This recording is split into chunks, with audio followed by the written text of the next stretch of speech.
बच्चों ऐसे ही होगा, ठीक है।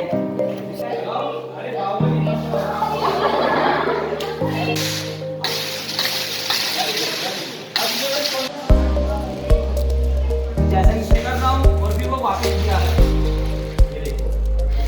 घुसते चले जाओगे इसके अंदर, गाली दिया जा, दिखा देंगे मेरे को बीच में है ना। इसका मतलब क्या हो रहा है यहाँ, देखो आप देखो क्या महसूस हो रहा है आपको। चलो आप जाओ, आप लेफ्ट साइड पे रहता है पुश पार्ट, राइट साइड में रहता है, आप में भी है।